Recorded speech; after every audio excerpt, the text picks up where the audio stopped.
The year has just ticked over and the kids, at least here in Australia, are finally back at school. So now it's really time to switch back into business brain, business mode, and start creating content again. But I know that for so many of you, it feels difficult to get going again. The emotions of relief that the kids aren't around and hope that this year will be something different, and uncertainty perhaps of what even to create can actually stop us in our tracks before we even start. So in this episode, I'm going to show you how to reduce that friction so that you can get your content flowing through the lens of planning.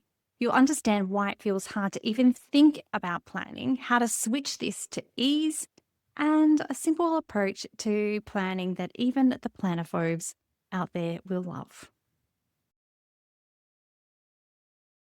Hello, beautiful people, and welcome to this week's episode of the Content with Heart podcast. I want to firstly start off by saying thank you so much to everyone out there who has taken the time to give me some beautiful feedback on the new name, the new look, the new intro, the new everything. I truly appreciate it, and thank you so much. It means so much to me. Now, I know that we all want ease in our life. I mean, who doesn't? And I think that content is probably high up on that list when it comes to ease for our business. I think that we know that it's an important piece of our visibility and our success, but it often feels hard, and particularly after we've had a break from it. So today I wanted to share a super simple method, but something that's often overlooked when it comes to content strategy, and it's going to make creating content beyond easy. And that, my friends, is planning. So this episode isn't about trying to fix you or fix your content or make you do planning a particular way. It's simply about creating ease, and this really isn't accidental. It's something that we can and we need to design into our content and our lives in a way that really supports you. So let's talk about planning. I think that planning is often approached from the wrong direction. It's not approached from thinking about you first. It's approached from what should I actually be doing? So usually that starts with what platforms do I need to be on? How often am I going to be posting or creating? How much am I going to create? And planning for ideal weeks in our business instead of real life. So as an example, my daughter this year had her last first day of school, quite an emotional time for both of us. But 30 minutes before she was due to walk out the door on her first day, we realized that she needed some new school shirts. So I wasn't expecting this. Yes, I probably should have had a look at the school shirts before the first day of school, but I wasn't expecting to have to go out and purchase some school shirts. But that's life, and it happened, and I needed to do it. So I actually had to go and buy some. So that really put me back in terms of what I was thinking of in terms of creating content that particular day. So just know that even if you have a plan, it doesn't always go to plan. So you may be thinking right now, I just need a better plan, a better way to plan, and then I'll stick to it. Or if I was consistent, then this would definitely work. But this leads to frustration, and frustration because content starts to feel like another job, another thing that we have to do, something that you need to tick off your list rather than a conversation, a joyful conversation between two people. So content is a support for your business, not a performance metric, not something that has to be necessarily measured and done a certain way and ticked off your list. Now, when we talk about ease in your business and ease with your content, this is not something that magically happens because you've chosen the right platform or the right process or the right system.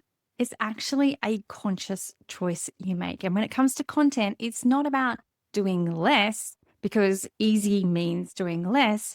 It's not about that. It's about doing what actually moves your business forward, that serves you, your time, your energy, and your resources.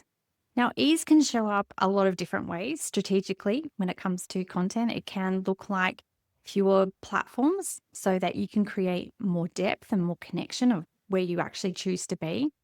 It may look like having a clear focus that reduces your mental load, a clear direction that you know that you need to go. It may look like simpler systems that build momentum. I want you to think about the idea that growth requires complexity because it doesn't.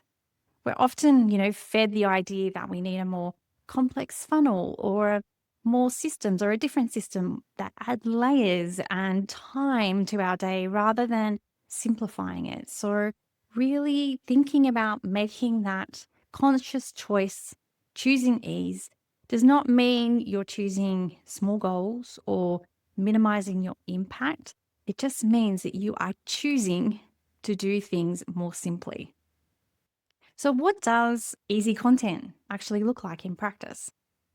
It might look like only being on one platform and planning for that one platform. So, somewhere where it feels really easy to be visible or show up, or where connection feels really natural for you. It doesn't feel forced. I know that for some platforms, for me, and I know for my members as well, they can feel really hard and difficult and unnatural. Yes, that's a little bit of getting used to different platforms, but I think over time, if it feels, continuously hard or difficult to show up, then let's ditch it. Easy content may look like having one clear focus. So, knowing exactly what your content is here to do, whether it's here to connect, to subscribe, to nurture, or convert your ideal client. It may look like having one core piece of content that then leads to everything else becoming, optional or supportive. So, reimagining your content in different ways. But one of the most simplest ways to make your content easy through planning is to think about what your minimum viable content is. And I talk about this a lot. You can go back to episode 167 to find out more about it. But it's, the minimum amount of content that feels doable and aligned. And it's designed for weeks that are busy, that have things dropped on you all of a sudden, like, having to go buy new school shirts, not the weeks that are perfect. And this ease comes from real clarity, not motivation. And that clarity in turn comes from planning. So, whatever that looks like for you, for me, as a planner, content creator archetype, I love the detail. So, for me, it is a 90-day plan, but it's also then a monthly plan. It's also a daily plan in terms of my socials. I have a separate email plan. I have a plan for my podcasts. That's where I find most ease in the detail. But most heart-led entrepreneurs fall into the free spirit archetype. And if you haven't done the quiz, I'll make sure that I pop the link in the show notes so you can go and find out what your archetype is. So with the free spirits, detail is your greatest enemy. It's your greatest roadblock when it comes to consistent content. The thought of having a detailed plan will send you into a spin and mean that you won't even create content at all. So, my best advice when it comes to planning for all content creator archetypes is to have a 90-day plan that supports your everyday life and then strategically guides you through the conversations that you want your content to have. Now, I think that most content plans or the idea of a content plan falls apart because it relies on high energy. It relies on the ideal conditions. So, not having things thrown at you left, right, and center in real life. They are too prescriptive. And so, one hiccup or one derailment feels like an absolute failure. And you end up chucking in the whole plan, which then causes your content to feel hard and heavy, not easy like we want. So, when you think of a plan and having a content plan, I want you to think about it as a rhythm of life rather than a schedule that you actually have to stick to every single day.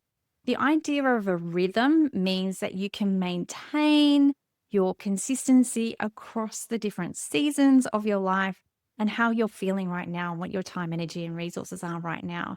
So think about where you naturally have energy, when you naturally have energy. You may think of energy in terms of your cycles, human design, or astrology. Whatever lens you use it to your advantage. Understand when you naturally have the energy because content tends to feel heavier when you're not being true to yourself, to your energy levels. And I've spoken in previous episodes that my podcast myself last year felt really hard. And I know that's because I didn't have the time or energy for the way that I was doing it And I wasn't honoring that. And my plan, my podcast plan, felt very restrictive and prescriptive as well. So I knew that something had to change. And part of that change was letting go of the shoulds that I should be doing things a certain way and that I should be releasing a podcast episode every single week and it should sound a certain way. And I should be doing all the other bits that go with it as well in terms of the reimagination. But I want you to think about listening to those expectations that shape your content decisions right now.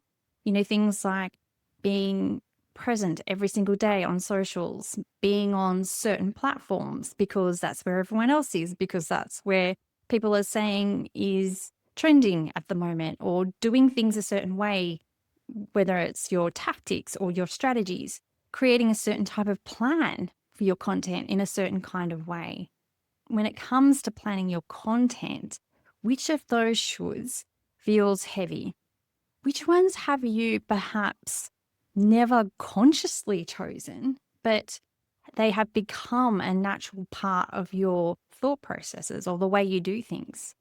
I want you to think about letting go of maybe just one of them, not all of them. That's a big ask.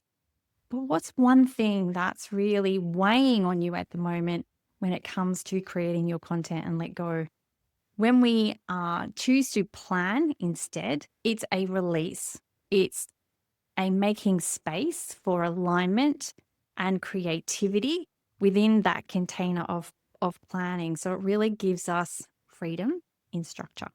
Now, I want to invite you now, as I do every single episode, to pause or come back to this later when you have more time, to journal, to think about your answers as you're taking a walk or watching this, whatever feels right for you. I want you to think about these questions. What are your inner thoughts when you hear the word planning? How do you feel about planning? What ideas have you unconsciously taken on as your own when it comes to planning?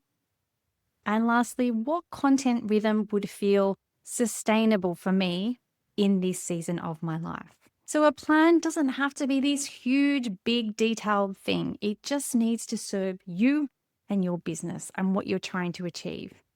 There is power in making just one simple decision today. So it might be, what platform am I going to say goodbye to as it no longer serves me? Or what will be my one focus when I create my content? How can I make planning an easy, simple part of my everyday business life? I know that content can feel easier for you this year, not because you're trying harder, but because you are choosing different. So if you're listening to this and thinking, yes, I definitely want ease in 2026, and you like the idea of a plan, but don't want another thing that feels heavy, then please let me guide you in the process. Inside the Content Effect, my membership, we're about to run a 90-day content planning session. You'll be able to create a simple, supportive plan that matches your real life, your energy, and the season that you're in. Content, I guarantee, it will stop feeling like something that you have to keep up with and really start feeling like something that holds you in a warm hug. So you don't need to have everything figured out before you come along. Clarity comes from giving yourself the space to slow down, to focus and choose what actually matters to you. So drop me a DM on Instagram if you'd like to join me and the members for the next 90-day content planning session. And don't forget that my book, The Power of Content, is always there for you as well. It's full of genuine ways to help you rethink content in a way that feels more like you and less like pressure. So today, I'd like to encourage you to consciously choose ease and start with a really easy, super simple content plan that feels the most intuitive and most manageable for you. With heart, always.